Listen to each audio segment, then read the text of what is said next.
Bonjour mes amis, je suis très content, comme d'habitude, de vous retrouver pour cette vidéo.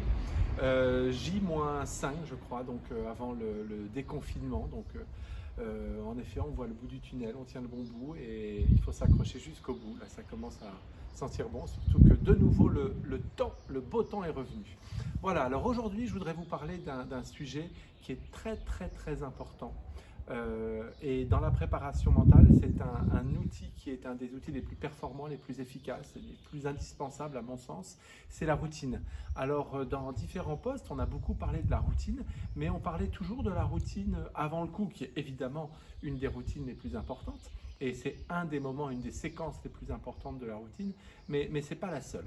D'abord, qu'est-ce que c'est que la routine? La routine, c'est une habitude de pensée et d'action euh, qui est fait à un moment précis pour qui est mise en place pour optimiser la performance.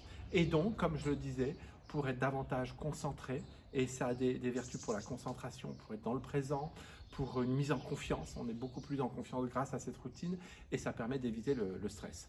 Donc, il y a plusieurs choses qui sont importantes dans cette routine et c'est ce que nous allons voir. Première chose, il est important de comprendre et de bien évaluer à quel moment et quelle est la séquence dans laquelle vous voulez intégrer votre routine. Et il n'y a pas, encore une fois, simplement cette routine avant le coup. On peut avoir une routine pour lutter contre le stress, parce que dans la partie, vous sentez qu'à un moment donné, il y a le stress qui monte parce que vous êtes au trou numéro 15, vous êtes square et vous commencez à être plus stressé, ou bien vous avez une bonne carte en main, il reste quelques trous et vous sentez que la pression monte. Donc là, mise en place d'une routine à ce moment-là parce que vous sentez le stress, parce qu'à un moment donné dans la partie, vous avez une perte de confiance, parce que vous sentez que vous êtes troublé et perturbé par certaines choses, des gens qui sont présents, donc des problèmes de concentration. Hop, on met en place une routine à ce moment-là, la routine pour de nouveau se remettre dans ce tunnel de la concentration. Vous pouvez avoir des routines d'après-match. Les très bons joueurs, après leur match, ont des routines, ont un rituel précis après leur partie, euh, prise d'informations, de choses comme ça. Ce que nous allons faire aujourd'hui, c'est, je vais vous donner deux exemples de routines et deux séquences différentes. Première séquence, on va travailler la routine que je vais appeler la routine d'échauffement, la routine de préparation. Et voilà, c'est la routine trois quarts d'heure, une heure et demie, une heure, une demi-heure, tout dépend de la personne, mais c'est une routine que vous allez mettre en place avant une compétition. Comment allez-vous gérer votre échauffement avant la compétition? Première chose, donc vous déterminez une séquence et combien de temps elle doit durer. À partir de là, vous devez déterminer ce qu'on appelle un marqueur, c'est-à-dire que c'est le point de départ de votre routine. À quel moment ma routine, bing, va commencer? Donc ce marqueur, ça peut être tout simplement une alarme, c'est votre téléphone, vous prévoyez 45 minutes avant votre départ ou une heure avant votre départ, clac, le téléphone sonne. Quand ce téléphone sonne avec une alarme particulière, eh bien, ok, c'est parti, c'est ma routine qui commence. Il y a certains joueurs qui démarrent leur routine avec une action. Quand ils sortent le club, le sac de leur coffre, c'est à ce moment-là que commence la routine. Ou bien certains élèves me disent, voilà, moi ma routine, elle commence quand je commence à sortir ma corde à sauter et que je fais de la corde à sauter. Ça y est, quand je fais de la corde à sauter et que je m'échauffe, c'est ma routine qui commence. D'autres, c'est quand je me mets ma musique, je mets ma musique et là c'est parti, ma routine va commencer. Donc vous devez avoir absolument un starter, c'est un marqueur. Encore une fois, ça peut être une action, un geste, une alarme, mais c'est quelque chose qui claque. C'est parti, vous déclenchez votre routine d'échauffement. Deuxième chose, c'est la mise en place et vous devez mettre en place des actions relativement précises qui vous sont propres. C'est vous qui choisissez votre routine et la meilleure des routines, c'est une routine que vous allez vous créer vous-même. Par exemple, certains vont commencer, je le disais tout à l'heure, par faire 10 minutes d'échauffement physique avec d'abord de la corde à sauter, quelques exercices physiques, voilà, où certains vont commencer avec du putting, ou d'autres vont commencer avec des coups de sandwich au practice, peu importe. Mais vous devez presque minuter, ok, je commence par 10 minutes d'exercice physique. Ensuite, je vais faire 25 minutes de putting, en commençant par des putts courts, Sur des putts courts, je commence à mettre mon putt je mets 4 tis à 50 cm et je fais 3 tours. Donc 12 putts à 50 cm. Et ces 4 tis aux 4 points cardinaux, je les recule de 50 cm, putt d'1 mètre. Et ensuite, je fais 4 séries à 1 mètre, puis 4 séries à 1 mètre 50, puis 4 séries à 2 mètres. Une fois que j'ai fait ça, je travaille les putts intermédiaires. Putt intermédiaire, je me mets à 7-8 mètres avec un exercice précis, 3 balles, je mets 4 tis autour du trou et je dois mettre un certain nombre de balles dans la zone. Ensuite, je fais des putts à 10 mètres, puis 12 mètres, puis 14 mètres. À vous de déterminer précisément. Vous pouvez vous aider avec votre pro qui peut vous donner des idées, mais ce sera de toute façon à vous de commencer. Une fois que vous avez fait le putting, vous décidez de passer au practice. Ce qui est très important dans une routine, c'est que cette routine, elle doit vous permettre, d'être échauffé musculairement, d'arriver au départ du 1 en vous disant « je suis dans une bonne condition ». 2, elle doit vous permettre d'être en confiance. C'est-à-dire que ce n'est pas la peine de commencer à tenter des coups au practice que vous n'avez pas l'habitude de faire, des coups difficiles, de tenter, tiens, je vais taper mon bois 3 que je ne joue pas très bien, je vais le taper directement sur le tapis. Le tapis, il est assez ras, la balle n'est pas bien portée, mais je vais essayer de le faire. Je ne pense pas que ce soit une bonne idée. Jouez des clubs, jouez des coups avec lesquels vous êtes en confiance, avec lesquels vous allez faire des bons coups. Évitez au maximum de penser à des points techniques, des choses trop techniques, mais soyez beaucoup plus, commencez à vous formater sur la cible, changer de cible, changer de club.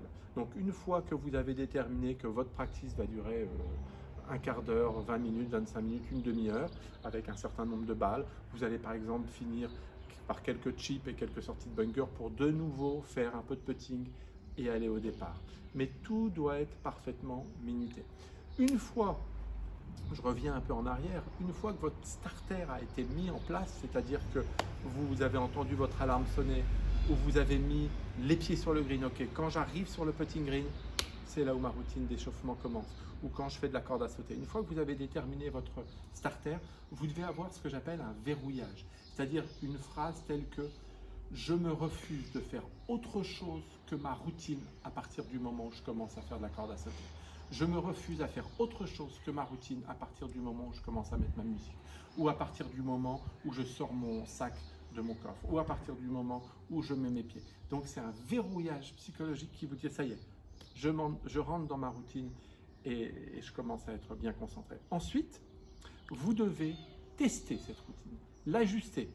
J'ai trouvé que le putting était trop long. Après mon physique, je me suis refroidi. Ou je devrais plutôt commencer d'abord par taper des balles, puis faire du putting à la fin. À vous d'affiner, d'ajuster, d'essayer, de voir ce qui vous convient. Et c'est très très important, par expérience, avec le recul, vous dites aujourd'hui j'ai fait une très bonne partie. Tiens, pourquoi j'ai fait une très bonne partie? Ça s'est bien passé, mais alors ça s'est bien passé pourquoi? Qu'est-ce que j'ai fait pour que ça se passe bien? Ma routine était, quelle était ma routine? Je vais la noter parce qu'elle a été efficace, en tout cas elle m'a apporté. Et ça va vous mettre en confiance. Donc c'est très très important, je répète, 1, de déterminer la séquence, 2, de trouver un starter, quelque chose que j'appelle un marqueur. Ensuite, vous verrouillez cette routine avec cette phrase « je me refuse de faire autre chose que ma routine à partir du moment où je commence à faire de la corde à sauter ».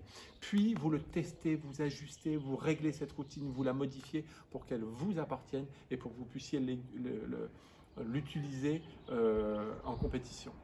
Voilà, donc je vais vous donner un autre exemple de routine, la fameuse routine avant le coup. Alors, certains disent que la routine commence quand on arrive à sa balle et qu'on commence à réfléchir sur le choix de son club. Quel est mon lie? J'étudie, j'analyse mon lie. Quelle est la distance? Comment est le vent? Prise d'information avec soit la montre, soit une Bushnell pour prendre l'information, etc. Une fois que vous avez pris cette information, là, vous allez commencer la routine qui ne va pas durer très très longtemps, mais la routine juste avant le coup. Où il y a deux séquences. Il y a ce qu'on appelle la playing box et la thinking box.